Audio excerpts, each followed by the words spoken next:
Bonjour Margot, bonjour à tous. La revue Franc-Tireur est en kiosque depuis hier et comme nous en avons pris l'habitude, je vais vous lire en ce jeudi la chronique que j'y signe et qui, je l'espère, vous donnera envie d'en lire plus. L'aide active à mourir ne divise pas les Français, elle les coupe de ceux qui les dirigent. C'est une avancée que le président Macron gère d'une main tremblante, promettant un jour l'engagement ferme et définitif, pour consulter le lendemain, encore et encore, des représentants religieux opposés à cette liberté. Un pas en avant, deux pas en arrière. Les Français veulent une loi, l'État laïque la leur doit. Ils ne sont pas qu'une majorité à la réclamer, ils sont presque unanimes, 9 Français sur 10. Dans ce contexte, l'arrivée au gouvernement à quelques semaines de la présentation du projet de loi sur la fin de vie inquiète. On pense à Rachida Dati et Aurore Berger, mais surtout à Catherine Vautrin, désormais en charge du dossier puisqu'à la tête du trop grand ministère du Travail, de la Santé et de Solidarité. En 2004, elle qualifiait l'euthanasie active d'inacceptable. C'est effrayant que l'on ouvre ainsi, je cite, la boîte de Pandore des tentations eugénistes. Navrant raccourci qui fleure bon la messe du dimanche. Que l'avenir s'obscurcisse ne doit pourtant pas décourager le combat, car il reste cette presque unanimité des Français, laquelle doit faire rêver un chef de l'État qui va peiner à rendre harmonieux ce patchwork improbable d'un Premier ministre de gauche et populaire, cousu de force à un gouvernement droitisé, tous ensemble chargés de faire face à des Français en colère. Catherine Vautrin peut évoluer. En 20 ans, cela ne serait pas un retournement de veste. Et forte du mariage pour tous, au sujet duquel elle reconnaît désormais « j'ai raté ce rendez-vous, décidé de ne pas en rater un autre ». Errare humanum est, perseverare.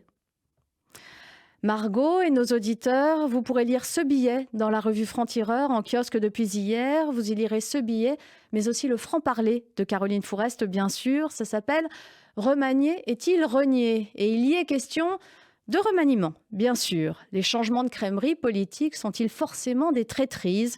Et le ralliement, un gouvernement d'une famille différente de la sienne, est-il la preuve d'un cynique opportunisme ou celle d'une capacité à voir l'intérêt du pays avant le sien?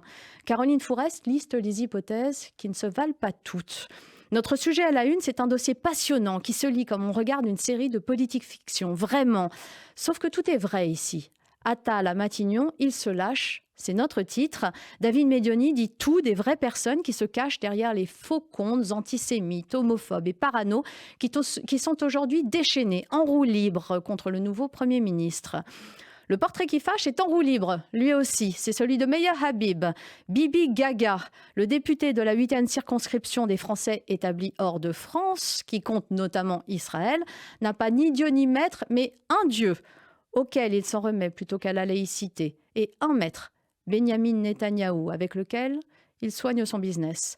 Dans le complot de la semaine, Rudi Reichstag nous raconte l'histoire de ce tunnel creusé sous une synagogue à Brooklyn il y a 20 ans et bientôt comblé. Viol, torture, pédocriminalité, les pires fantasmes accompagnent ce souterrain de 18 mètres. Face à l'histoire, Jean Garrigue nous raconte pourquoi la une de Libération, celle que nous avons tous vue et tous commentée, Macron Premier ministre, n'était pas une première, en quelque sorte. Plein de choses encore dans ce numéro 114 de Franc-Tireur. La plainte de l'Afrique du Sud contre Israël, les choix culture de Yasmina Jaffar et bien sûr l'éditorial de Raphaël Enthoven. La haine de soi. Quelle est la différence entre le racisme et l'antisémitisme? Pourquoi deux mots quand le second n'est jamais qu'une variante du premier? Jan Kelevich parle du malaise du semblable vis-à-vis du presque semblable.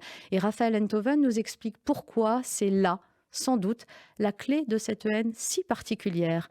La raison est un combat, c'est le nôtre, à Franc-Tireur, combattre toutes les formes d'extrémisme aussi.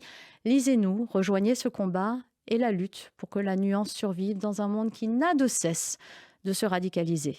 Bonne journée à tous.